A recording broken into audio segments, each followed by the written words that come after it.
சங்கர ஜெய ஜெய சங்கர. நம்மாத்து பெரியவா channel subscribe பண்ணுங்க. ஹரஹர சங்கர ஜெய ஜெய சங்கர. எல்லாரும் எப்போவுமே தர்ம சிந்தனையோடு இருக்கணும், தர்மத்தோட வாழணும். இதை தான் நம்ம ஆச்சாரியா, நம்ம பெரியவா எல்லாருமே நமக்கு சொல்லி கொடுத்துருக்கிறது. வேதமும் இதை தான் சொல்கிறது. எப்படி ஒரு குடம் பால் தெரிஞ்சு போகிறதுக்கு ஒரு உப்புக்கள் போருமோ, அந்த மாதிரி ஒருத்தருக்காக இல்லை ஏதோ ஒரு சில விஷயங்களுக்காக ஒரு தடவை தர்மத்தை தளர்த்தினோம்னா அதுவே வழக்கமாயிடும். இப்போ நம்ம வேணால் சொல்லலாம், இதெல்லாம் சொல்கிறதுக்கு ஈஸி தான், ஆனால் வாழ்ந்து பார்த்தா தானே தெரியும், இக்கட்டான சூழ்நிலையை வாழ்ந்து காமிச்சாதானே தெரியும் அப்படின்னு. அதனால தான் நம்ம பெரியவா அதை நமக்கு வாழ்ந்தே காமிச்சிருக்கா. எப்படின்னு பார்க்குறீங்களா? ஒரு சின்ன சம்பவம் மூலமாக என்ன வந்தாலும் தர்மத்தை கைவிடக்கூடாது அப்படிங்கிறத பெரியவா நமக்கு உணர்த்தியிருக்கா. அது என்னன்னு பார்க்கலாம் வாங்கோ. ஒரு நாள் பெரியவா கலவையில் முகாமிட்டிருந்தப்போ நடந்த சம்பவம் இது. தஞ்சாவூரை சேர்ந்த பெரிய அட்வொகேட் ஒருத்தர் பெரியவாளை தரிசனம் பண்ணுறதுக்காக வரார். ஒரு நல்ல பெரிய காரில் வரார். அதுவும் எப்படி ஏக தடபுடலாக வரார். அவர் மனைவி அந்த மாமி மடிசார் கட்டிண்டு, அவரோட பசங்க வேஷ்டி துண்டில் அங்கவஸ்திரம், இவர் நல்ல ஒரு பெரிய பஞ்சகச்சம், அதுக்கு ஒரு அங்கவஸ்திரம், நவரத்ன மாலைன்னு அப்படி வந்து இறங்குறார்.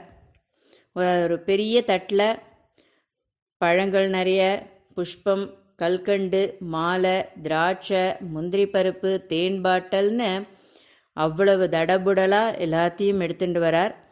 கூடவே அந்த தட்டில் ஒரு கவரில் கொஞ்சம் ரூபா நோட்டுகளும் வச்சு எடுத்துன்னு வரார். பெரியவா கிட்ட சமர்ப்பணம் பண்ணிட்டு நமஸ்காரமும் பண்ணிக்கிறா. பெரியவா அந்த தட்டை மெதுவாக தன் கண்ணாலே அளக்கிறா தொழாவி. அப்புறமா கேட்குறா, இது என்ன கவர் அப்படின்ட்டு. ஏதோ கொஞ்சம் பணம் பெரியவா அப்படிங்கிறார். கொஞ்சம்னா 10 ரூபாயா 11 ரூபாயா அப்படிங்கிறார். இப்போ அட்வொகேட்னு அவர் நெஞ்சில் ஒரு சின்ன கர்வம் வந்திருக்கணும்.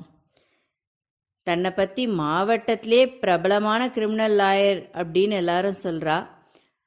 ஆனால் என்னை பற்றி பெரியவா இவ்வளோ தாழ்வாக எடை போட்டாளே, நாம் எவ்வளோ பெரிய அட்வொகேட்னு காமிக்க வேண்டாமா அப்படின்ட்டு மனசில் நினச்சிக்கிறார்.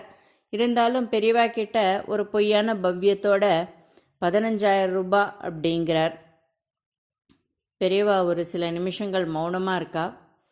இருந்துட்டு கேட்குறா, நீ எதில் வந்திருக்க? காரில் வந்திருக்கோம் பெரியவா. அப்படியா, அந்த கவரை எடுத்துட்டு போய் காரில் பத்திரமா வச்சுட்டு வா, இந்த பூ பழம் எல்லாமே போகிறோம் அப்படிங்கிறார். இப்போ அட்வொகேட் வெளத்து போயிட்டார். இருந்தாலும் பெரியவா சொன்னபடியே கொண்டு போய் காரில் வச்சுட்டு வந்துட்டார் பணத்தை. அதுக்கப்புறமா பெரியவா அவர்கிட்ட ரொம்ப நேரம் வெகு சாந்தமாக பேசி இருந்துட்டு பிரசாதெல்லாம் கொடுத்து அனுப்பிடுறா. கார் இந்த பக்கம் புறப்பட்டது தான். 15,000 ரூபாய் ஏற்றுக்காமல் விட்டுட்டாளே பெரியவா அப்படின்னு அங்கே இருந்த சிஷ்யர்கள், மடத்தில் வேலை செய்கிறவா எல்லாரும் யோசிக்கிறா. இவா இப்படி யோசிப்பான்றது நம்ம பெரியவாளுக்கு தெரியாமல் போயிடுமா? பெரியவாளே சொல்கிறா, இவர் ஒரு பொய்யான வழக்கில் வாதாடி ஜெயிச்சிட்டாரு, அதில் கிடைச்ச ஃபீஸ் தான் இது. அதுலேயும் இது ஒரு பெரிய சின்ன பாகம்தான் இந்த 15,000 ரூபாய். இது பாவ சம்பாத்தியம், அதனால தான் வேண்டான்னு. பாவ சம்பாத்தியத்தில் எடுத்துக்கிற இதில் நமக்கும் பாவம்தான் வந்து சேரும் அப்படிங்கிறா பெரியவா. இப்போ அங்கே இருந்த தொண்டர்களுக்கும் அந்த மடத்து சிஷ்யாளுக்கும் எல்லாமே புரியறது. அந்த நாளில் ஸ்ரீமடத்துக்கு அடிக்கடி பொருள் தட்டுப்பாடும் வரும். மேனேஜர் கவலைப்படுவார். ஆனால் அப்போ கூட எப்படியாவது பணம் கிடைச்சா போகிறோன்னு பெரியவா எல்லாரோடைய பணத்தையெல்லாம் ஏற்றுண்டதே கிடையாது. தர்மம்னா தர்மம்தான். கஷ்டம் இன்னைக்கு இருக்கும், நாளைக்கு தீரும்.